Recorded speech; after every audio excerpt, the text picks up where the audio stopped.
From a cosmic perspective, we humans are pretty new here.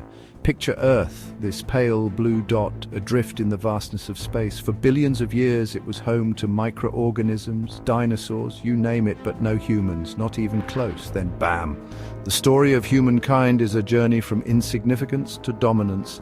Yuval Noah Harari's guides us through this fascinating evolution, exploring how went from just another animal to the rulers of the planet. And trust me, the ride is wilder than any science fiction you've ever encountered. So picture this, 70,000 years ago, the African savanna. Our ancestors, pretty unremarkable at this point, just another species trying not to become lion lunch, but then something remarkable happened, a cognitive revolution that set us on a trajectory unlike any other animal.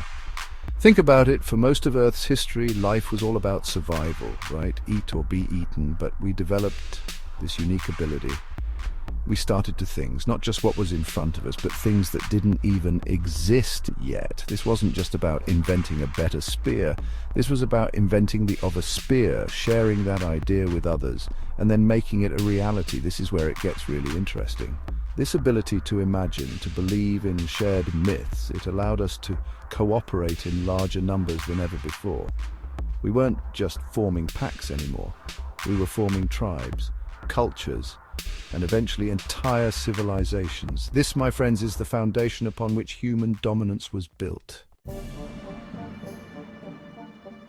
Now fast forward about 60,000 years and we encounter another pivotal moment, the agricultural revolution. For most of human history, we were wanderers, hunters and gatherers living in tune with the rhythms of nature. Then we struck a deal that would reshape the world. We started farming. Now, on the surface, this might not seem like a big bang moment, but think about the implications. We went from chasing our food to essentially domesticating it. This led to permanent settlements, villages that grew into towns, and ultimately the birth of cities. But here's the catch with this deal. It wasn't all sunshine and roses. Farming brought about longer work hours, increased disease due to close quarters, and perhaps most significantly, it planted the seeds for social hierarchies. We went from relative egalitarianism to a world divided by those who had and those who had not. It's a pattern we still grapple with today. As we moved beyond our initial settlements, a fascinating thing happened. We started bumping into each other, literally and figuratively. Different groups, different cultures, all vying for resources and influence. What emerged were complex systems designed to unify large populations, empires, organized religions, and vast trade networks. These systems, while often fraught with conflict, played a crucial role in shaping our shared human story. Think about the Roman Empire, for example.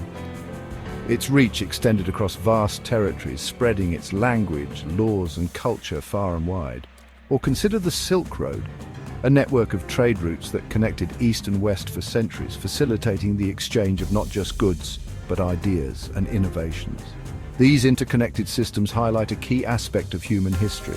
We are not isolated actors on the world stage. From our earliest migrations out of Africa to the globalized world we live in today, our stories are intertwined.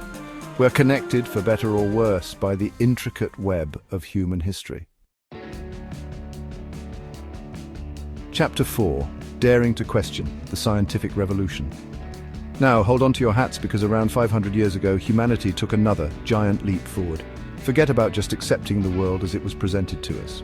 We started asking why. The scientific revolution was like upgrading our collective brain from dial-up to broadband.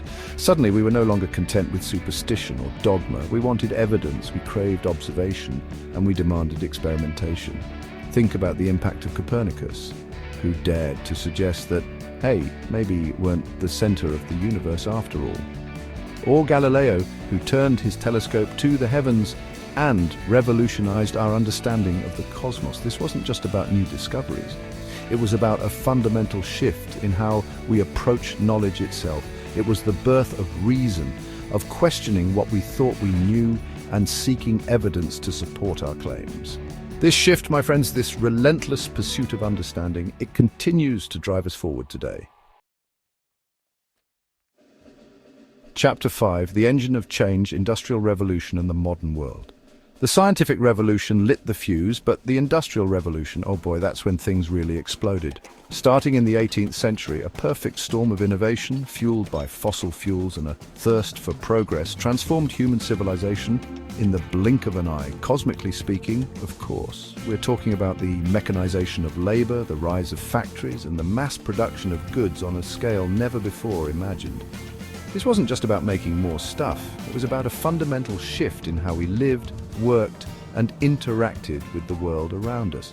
For the first time in human history, vast populations moved from rural areas to urban centers, seeking opportunity in the shadow of these new industrial giants. And while the Industrial Revolution brought about unprecedented material prosperity for some, it also exacerbated existing inequalities and created new challenges, many of which we are still grappling with today. Now, this is where things get really mind-blowing. In his book, Harari, he doesn't just look back at history, he peers into the future. And what he sees is both exhilarating and a little bit terrifying. We're on the verge of conquering famine, disease, and maybe even war itself. Think about that for a second. Challenges that have plagued humanity since the dawn of our species, potentially solved within our lifetime.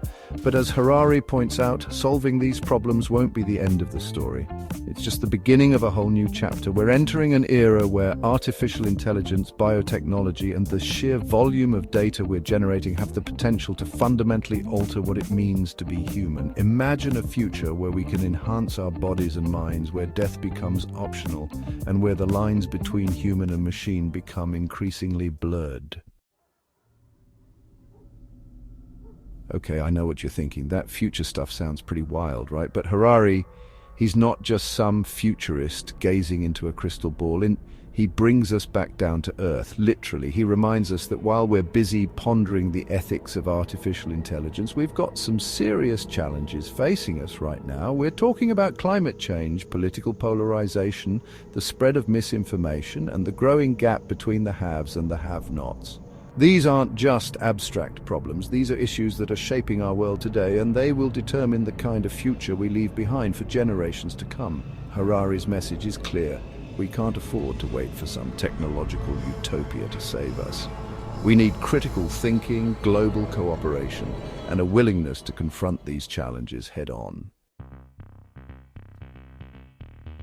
Now, I know what you're thinking. Neil, this is a lot to take in, and you're right, it is. That's why I love what Harari did with. He took this sweeping epic of human history and made it accessible to everyone. Imagine this, stunning visuals, engaging dialogue, and all the big ideas from the original book brought to life in a way that's both informative and entertaining.